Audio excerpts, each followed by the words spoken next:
Hi Gemini, welcome back to your energetic weather forecast for October 30th to November 5th. Okay, let's look at your solar male outgoing energy.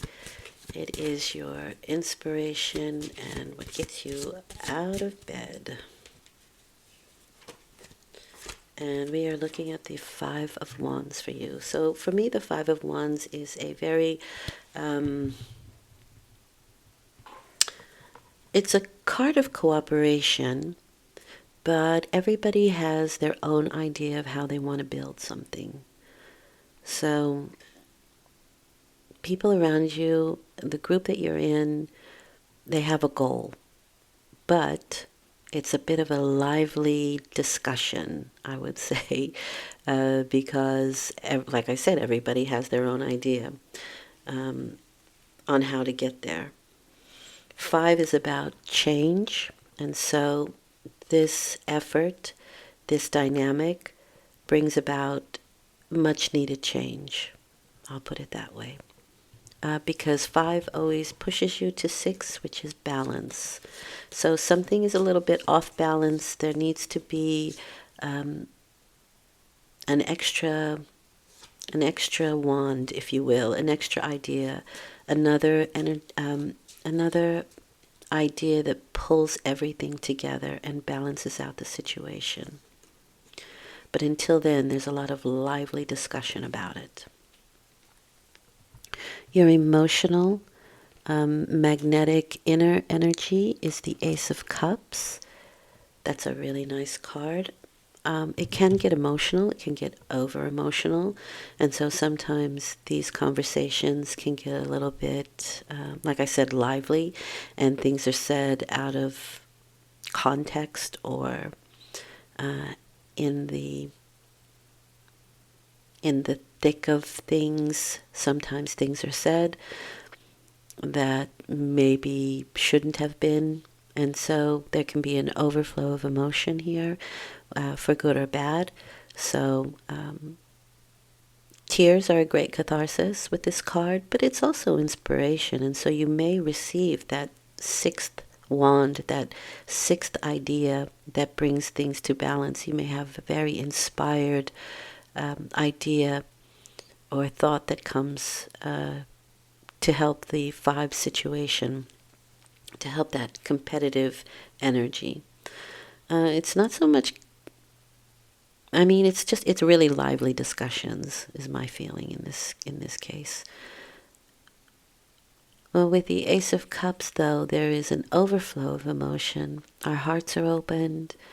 The yod, they're called yod.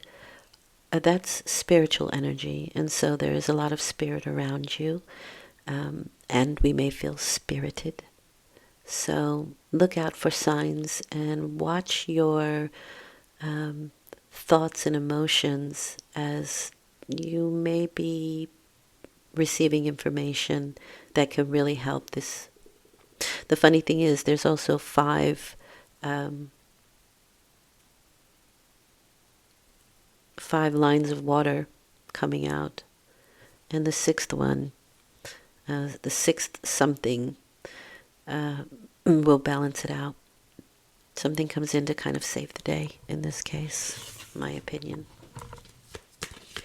All right, so the mental energy, which is always the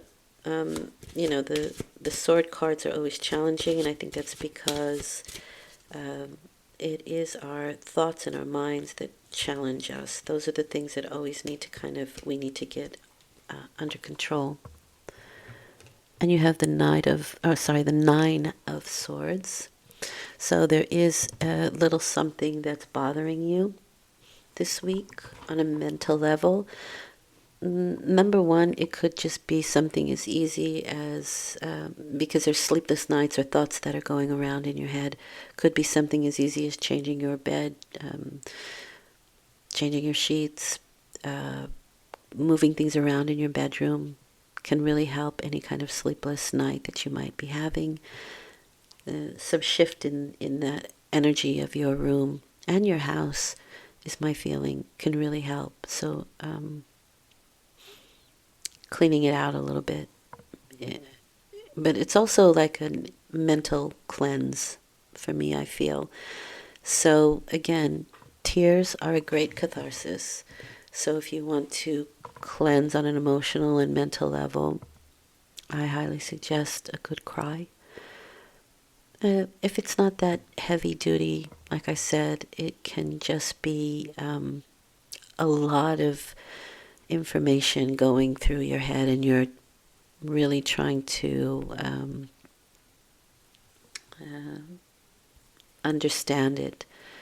And so the thought just sort of goes over and over in your mind.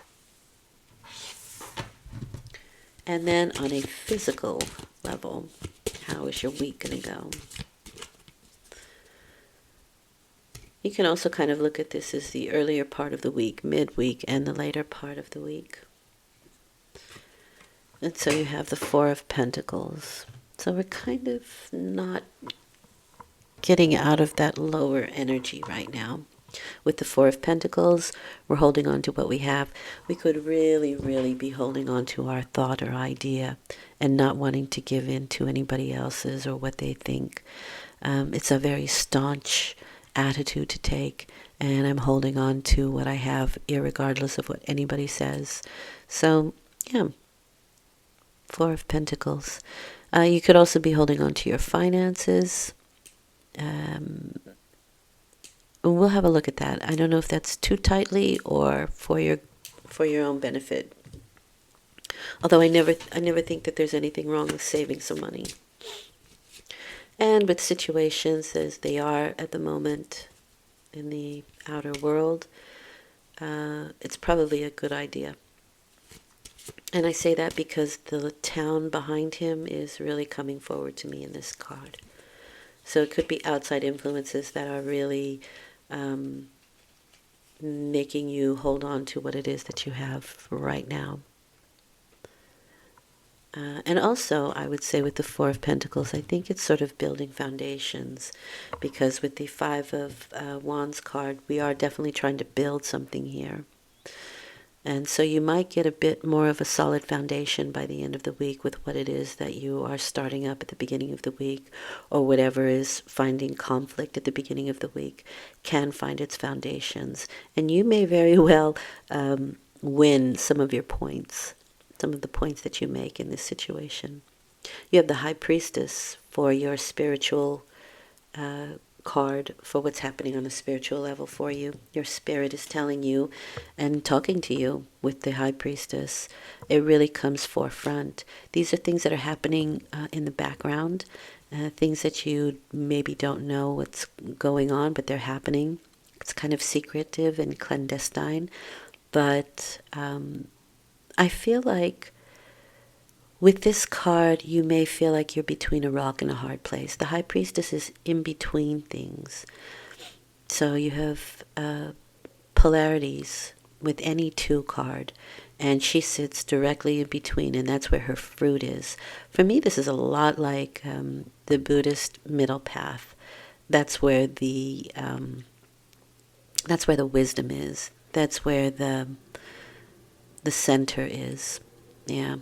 This is also, for me, the void or the womb, and your energies and your emotions fill the void, fill the form, creating form.